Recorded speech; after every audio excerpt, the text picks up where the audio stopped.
Welcome to another episode of Thailand Truth Talk. Episode 5, The Philanthropist. When giving back isn't a grift.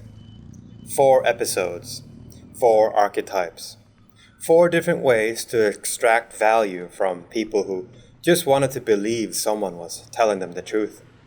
The predators who weaponize psychology, the opportunists who monetize every moment, the chaos merchants who turn spectacle into currency, and the rare few who've somehow maintained integrity in a system designed to destroy it. But we save the hardest question for last. Can genuine altruism exist on a platform that monetizes everything? Can someone build a channel on giving instead of taking? Can a creator actually help people without turning that help into a transaction? Most of you probably think the answer is no. And honestly, after everything we've exposed in this series, you'd be right to be skeptical. We've shown you how trust gets weaponized, how intimacy becomes a sales tactic, how even the appearance of helping is usually just another funnel in disguise. So when we tell you there is a creator in Thailand who's given away hundreds of thousands of dollars of his own money, who works with registered charities, who films every donation and publishes every receipt, who's fed thousands of families and built schools and saved businesses without taking a cut or selling a course or hiding behind vague promises, your first instinct should be to ask, what's the catch? Because there's always a catch, right? That's what this episode is about. The final archetype, the rarest of all, the one that makes you question everything you thought you knew about how this ecosystem works. We're going to examine Chris Parker, Canadian expat, channel name, retired working for you, over 644,000 subscribers, decades in Thailand, and a track record of charitable work so extensive and so transparent that even the skeptics in Thai expat forums, the people who've seen every scam, every hustle, every con, can't find dirt on him. But we're not here to canonize anyone. We're here to interrogate the system, to ask the hard questions, to verify the claims, to see if what looks like genuine philanthropy is actually genuine, or if it's just the most sophisticated performance we've encountered yet. Because if someone can fake this level of integrity, if someone can manufacture this much documented charity as cover for exploitation, then nothing in this ecosystem can be trusted. But if it's real, if Chris Parker has actually found a way to do good without compromising his principles, then it proves something crucial, that the system doesn't have to corrupt everyone, that difference is possible. So let's find out which it is. Before we go further, let's remember what brought us here. Episode 1 showed you the predators, creators who understand psychological manipulation so deeply they can reshape your perception of reality. The ones building conversion funnels out of human vulnerability, Mac TV and channels like it, promising visa solutions and lifestyle freedom while directing you toward paid courses and unvetted agents. Real people lost real money. Real people got deported. Real people are still picking up the pieces. Episode 2 introduced the opportunists, Roberto and creators like him who turn every experience into content, every interaction into revenue, every moment into performance, not malicious by intent, but perfectly willing to profit from gray zones, selling the dream of freedom while living a life of exhausting self-monetization, cherry-picking reality, showing you the highlights while hiding the costs, viewers arriving in Thailand expecting one thing and finding another, with no one to call when it all falls apart. Episode 3. Examine the chaos merchants. Keys 1 and the entertainers we've discovered that Authenticity doesn't pay as well as controversy.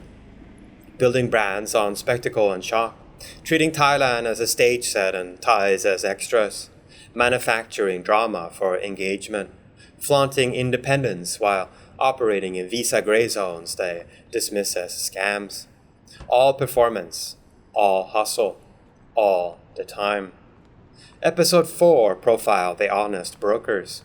Martin Bravo Siam and Emily Sichala, Spanish actor and British expat who learned Thai, integrated into culture, cite primary sources, correct their mistakes publicly, refuse shady monetization. Proof that integrity can survive in this ecosystem, even if it grows slower and makes less money. The outliers who show that different is structurally possible. The pattern across all of these is clear. Incentives shape behavior. The algorithm rewards engagement, not accuracy. The platform prioritizes watch time, not truth. And most creators, whether consciously or not, optimize for what pays rather than what helps. But now we arrive at something different, something that doesn't fit the pattern, something that makes you wonder if the entire framework we've been using needs adjustment. Because Chris Parker isn't optimizing for views. He's not building funnels. He's not performing authenticity or manufacturing urgency or hiding his incentives. He's just giving away money and filming it so you can verify he actually did it. And the question is, why? Let's start with what's verifiable, not what Chris claims, not what his fans say. What can be independently confirmed through third-party sources, official charity records, news reports, and documented outcomes. Chris Parker has lived in Thailand for over 25 years, long before YouTube existed, long before content creation was a career path. He was here when being here meant something other than algorithmic optimization. His channel, Retired Working For You, has 644,000 subscribers and hundreds of videos. But here's what sets it apart immediately. He has an entire playlist called Pay It Forward that's packed with videos whose titles aren't clickbait. They're accountability reports. 500,000 baht to revive a local legend on Koh Samui. I spent 400,000 in one day in rural Thailand. Spending YouTube money to help Thailand. The amazing story of Auntie Jam. Meet Koh Samui magical children. These aren't metaphors. These aren't exaggerations. These are literal descriptions of what the videos contain. Let's document what he's actually done using official sources. When COVID hit and rural families on Koh Samui were struggling, Chris partnered with Waters Phuket, a registered Thai-US charity, to deliver 1,800 Super Life bags filled with rice, noodles, oil, and other staples. Each bag fed a family of 4 for a week. That's 7,200 people fed. Not theoretical people. Not estimated people. Actual families identified by local village leaders and the mayor's advisor, Mr. Muenslip Pulsawat. Over 300 local volunteers helped pack the supplies. Thai news outlet The Tiger covered it. The charity published receipts. You can watch the video and see the bags being distributed. The school projects. Chris has funded school uniforms for migrant children, delivered 8 tons of food to Chiang Mai orphanages, donated computers to poor students, and built infrastructure at Thai schools. The Thai Child Development Foundation, an NGO serving underprivileged and special needs kids, published a newsletter praising him as Thailand's biggest vlogger, who brought foreign school children to visit and celebrate kids helping kids. He made multiple videos about Samui's school for autistic children, visiting the kids and bringing them gifts. Documented, verified, on camera. Individual lives changed. The story of Auntie Jam an elderly fruit stand owner on Koh Samui facing destitution. Chris featured her, raised funds, and ensured she could keep her business. He titled the video, "The Amazing Story of Auntie Jam," because he wanted you to be able to find it and verify it. He funded the reopening of a closed Koh Samui restaurant with 500,000 baht. He supported the Pattaya bar staff through 3 months of lost wages during COVID. He helped gym workers survive pandemic closures. He delivered wheelchairs in Phuket. He paid for a Muay Thai trainer community's needs. Every single one of these is documented in video footage with before and after scenes, receipts and testimonials. Father Joe's Mercy Center. In Bangkok, Chris visited Father Joe, a legendary Thai priest who runs a home for needy youth. He explicitly titled the video, "Spending YouTube Money to Help Thailand." Father Joe and show the donation being made. Father Joe is a real person. The Mercy Center is a real institution. The money was real. Now here's the part that separates Chris from every other creator we've profiled. The money flow is completely transparent. Living Waters Phuket is a registered 501c3 nonprofit in the US and a registered foundation in Thailand. Their website explicitly states 100% of donations go to beneficiaries. 0 fees will be deducted from your donation. They publish financial reports. They itemize expenses. They show you how many families received what supplies and which villages. Chris runs a crowdfunding campaign on Weeboon, a Thai platform. As of late 2025, it shows 854,096 baht raised toward a 1 million baht goal. The page lists every project funded, how much each cost, and who received the aid. You can log in and see the numbers yourself. Living Waters publishes regular updates breaking down spending. In one report, 593,336 baht total raised for LWP projects, with only 4,559 baht coming from Weeboon donations and 9,489 baht from direct contributions. The rest, Chris's own money from YouTube ad revenue.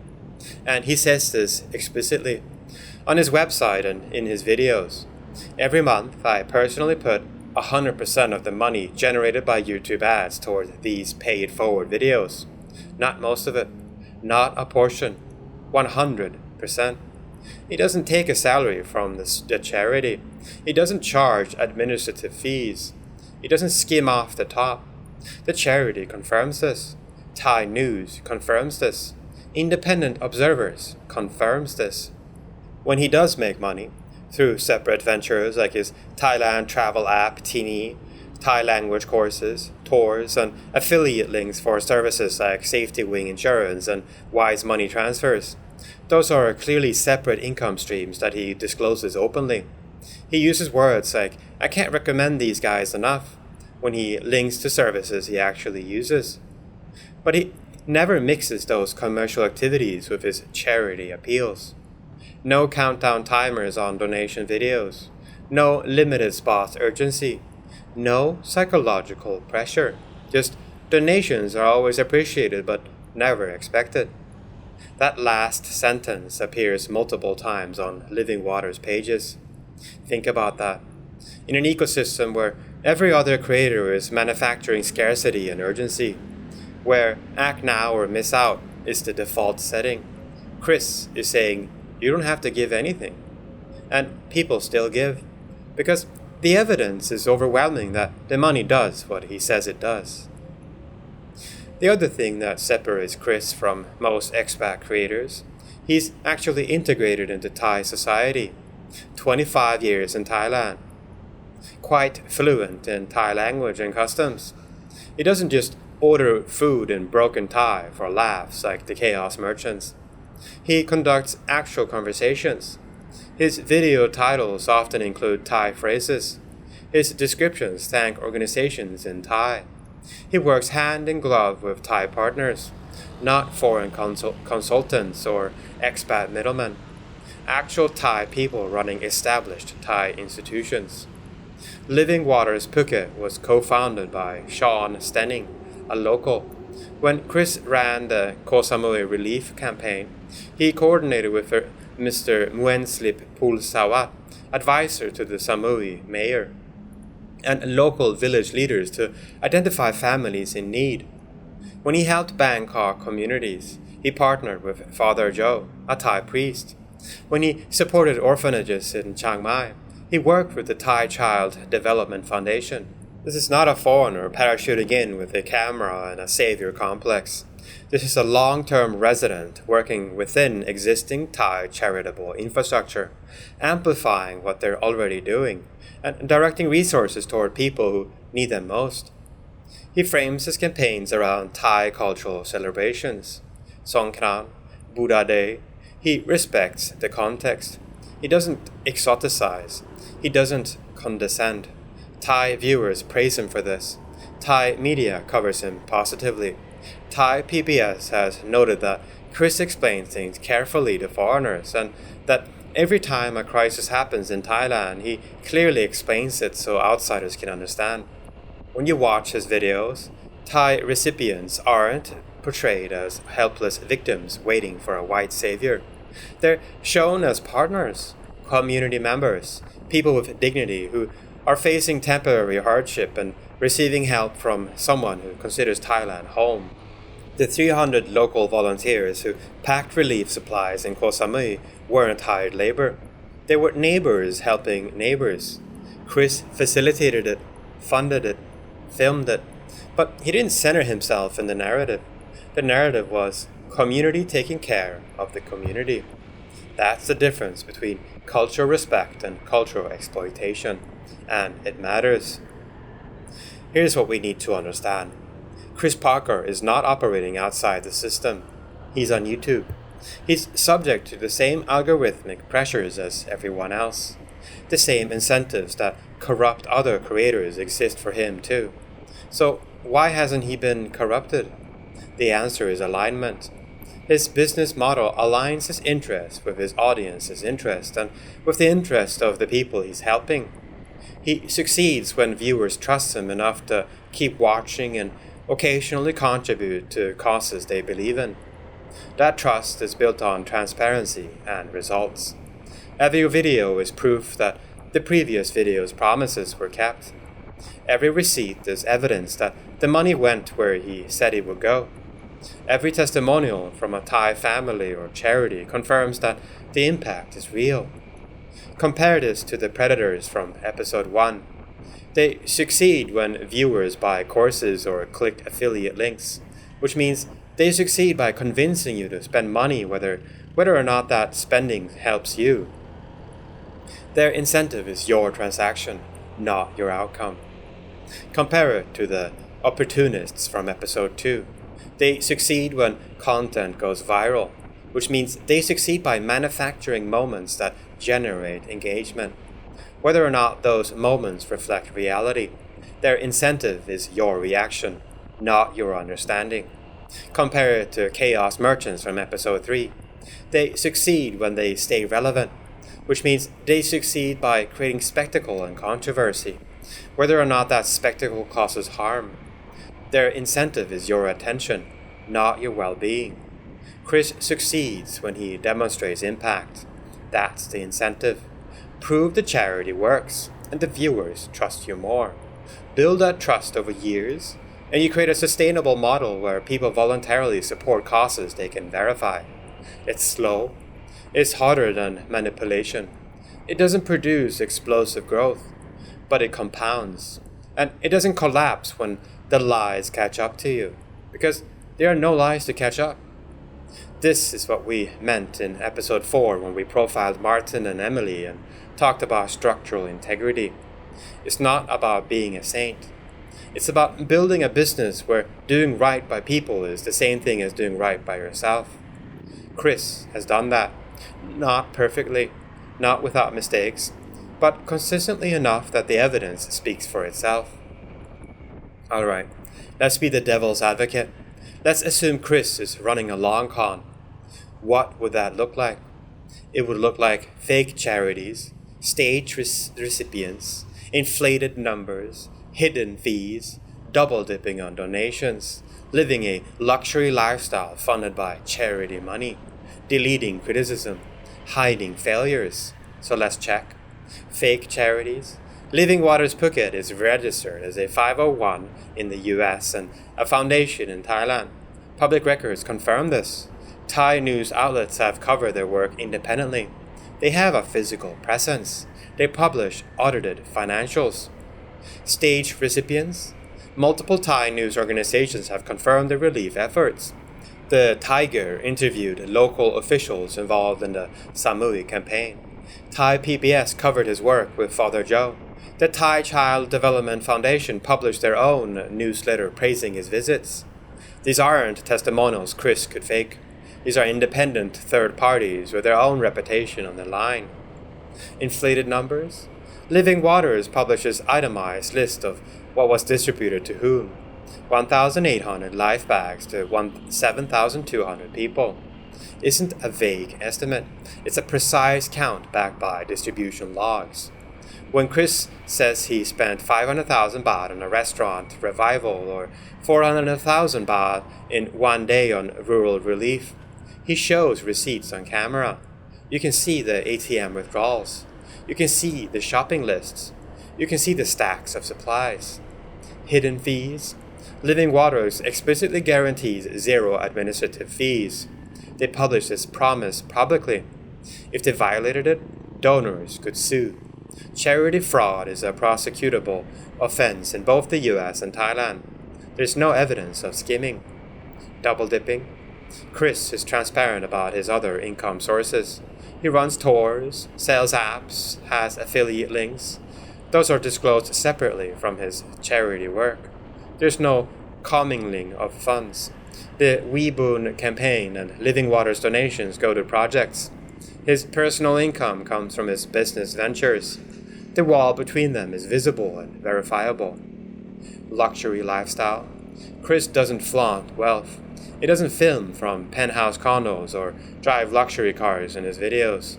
He lives modesty by expat standards. His focus is on the work, not the lifestyle. Deleting criticism. Thai expat forums are brutal. They tear apart every YouTuber. The threads about Chris are overwhelmingly positive, but the few criticisms that exist, minor stuff like wanting more party content or wishing he'd cover different regions, stay up.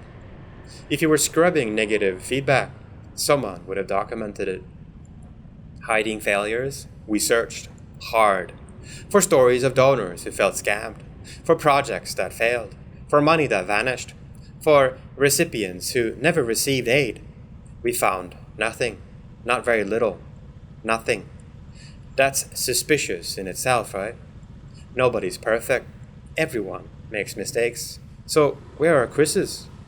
The answer seems to be, he makes them rarely, and when he does, they're not the kind to hurt people financially or legally. Maybe a project takes longer than expected. Maybe logistics get complicated. But the money still reaches who it's supposed to reach, and the outcomes still get documented. If this is a con, it's the most elaborate, most expensive, most sustained con in YouTube history. Chris would have to be paying off multiple Thai government officials, multiple news organizations, multiple charities, hundreds of volunteers, and thousands of recipients, all while maintaining perfect operational security for over a decade, just to fake being generous. Occam's razor says the simpler explanation is probably correct. He's actually doing what he appears to be doing. So, Chris Parker is real. His charity is real. His impact is real. His transparency is real. So, what does that mean for everything else we've been talking about in this series?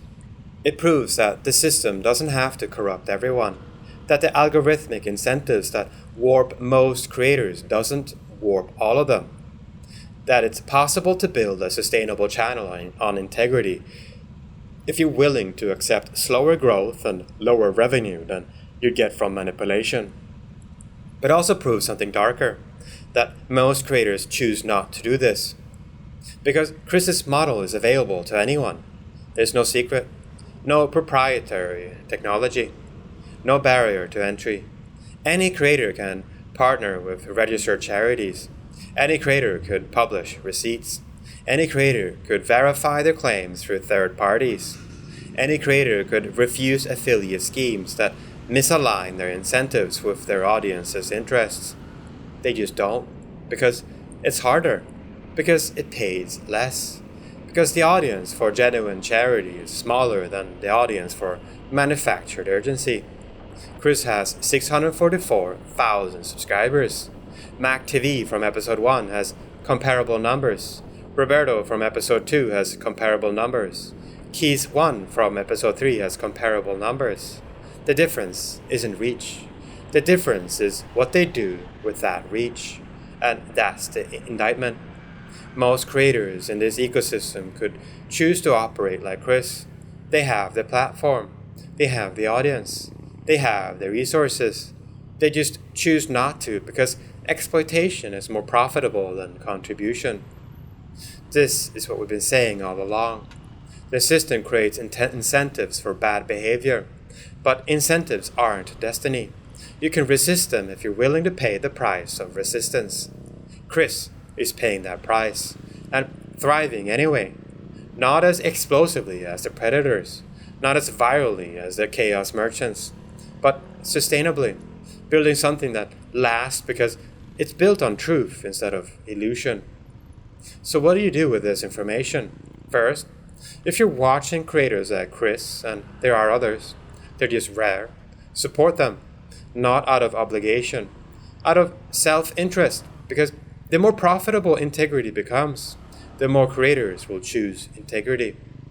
Subscribe, watch, share, and if you have the means and you've verified that their charity work is legitimate, contribute, not because Chris needs your money. He's funding most of this himself, but because your contribution signals to the ecosystem that this model works, that transparency pays, that doing good can build an audience. Second, demand this standard from everyone else. When you're watching any creator making claims about Thailand, about visas, about costs, about opportunities, about anything, ask, where are the receipts? Who can I contact to verify this? What third-party sources confirm what you're saying? If they can't answer those questions, if they get defensive when you ask, if they tell you to just trust them, walk away. You know better now. You've seen what accountability looks like. Anything less is suspect. Third, understand the difference between charity and exploitation. Just because someone films themselves helping people doesn't mean they're helping people. Are they taking a cut? Are they inflating their role? Are they using vulnerable people as props for content? Are they being transparent about where money comes from and where it goes?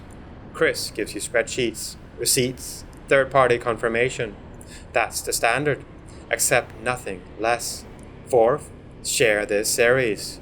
Not because we need views, though we appreciate them, but because the information needs to reach the people who are one YouTube video away from making a life-changing mistake. The guy watching Mac TV and thinking about wiring money to an unknown agent. The person watching Roberto and planning to quit their job tomorrow. The viewer watching Keys 1 and assuming visa rules don't apply to them. Those people need to understand the machinery. They need to see how incentives shape content. They need to know what integrity looks like so they can recognize when it's absent. And fifth, remember that even Chris Parker isn't perfect. He's a human running a business on a platform designed to maximize engagement. He could still make mistakes. He could still miss something. He could still fail to help someone he intended to help. The difference is, if that happens, you'll probably hear about it, because his model is transparent enough that failures will be visible. That's what accountability looks like, not perfection, but visibility. The willingness to be wrong publicly and corrected publicly. That's the standard we should hold everyone to. Not sinlessness, but honesty about mistakes. 5 episodes, 5 archetypes, 5 different ways to operate in the Thailand YouTube ecosystem. the predators who manipulate deliberately, the opportunists who exploit casually, the chaos merchants who spectacle relentlessly, the honest brokers who integrate carefully, and the philanthropists who give genuinely. Most creators fall somewhere between 1 and 3. A few make it to 4. Almost none reach 5. And that tells you everything you need to know about what the system rewards. But the systems can change, slowly, one decision at a time. Every time you refuse to watch manipulative content, you're changing the system. Every time you reward transparency, you're changing it. Every time you demand receipts, you're changing it. Every time you share information about how this machinery works, you're changing it. The eye of Sauron, that all-seeing algorithmic gaze that's designed to draw your attention, hold your attention, and reshape your perception of reality, only has power if you let it. Once you see the machinery, once you understand the incentives, once you recognize the patterns, you're not powerless anymore. You can consume content critically. You can verify claims. You can distinguish information from manipulation. You can make decisions based on reality instead of narrative. This series was never about hating creators. It was about naming the mechanics, protecting people who can't afford to be wrong, reclaiming truth from an attention marketplace that treats truth as negotiable. Chris Parker proves it's possible to do this work honestly. Martin and Emily prove you can build integrity into your content. And the predators, opportunists, and chaos merchants prove what happens when you don't. The choice is yours. As a viewer, as a consumer, as someone with the power to decide what gets rewarded and what gets punished. The biggest danger in Thailand right now isn't crime, scams, or visas. It's the guy on YouTube pretending to be your friend while optimizing you for conversion. We've shown you how to spot him. We've shown you how to resist him. We've shown you what the alternative looks like. Now, it's on you to choose which Thailand you want to support. The one built on extraction and exploitation, or the one built on transparency and contribution. Chris Parker chose contribution. After 25 years in Thailand, after 644,000 subscribers, after hundreds of thousands of dollars given away, he's still choosing it every day, every video, every receipt. That's not naivety. That's not ignorance. That's a deliberate decision about what kind of creator he wants to be and what kind of ecosystem he wants to help build. The question is, what kind of viewer do you want to be? Do you want to be the person who falls for manufactured urgency and emotional manipulation?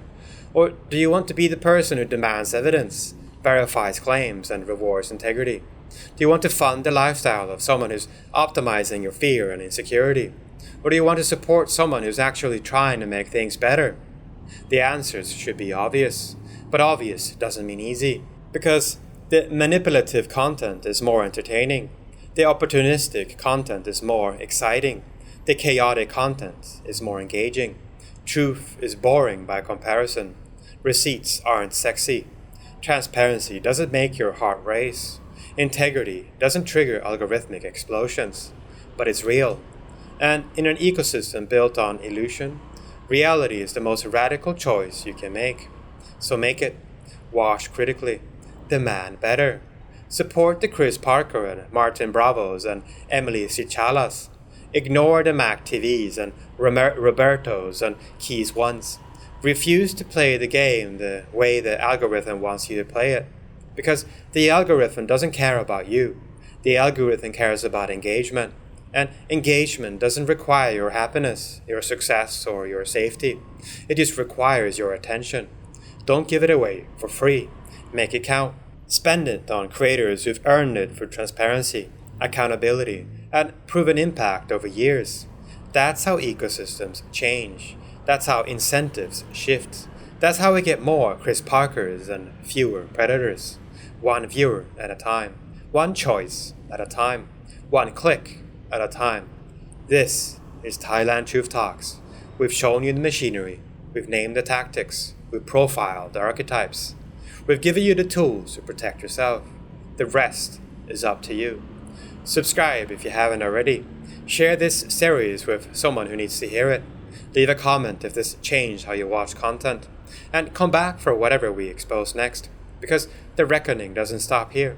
This was just one ecosystem, one country, one corner of the creator economy. The patterns are everywhere, and we're just getting started. Until next time, walk with your eyes open, question the friend in the camera, and never mistake a thumbnail for a life. Welcome to the reckoning.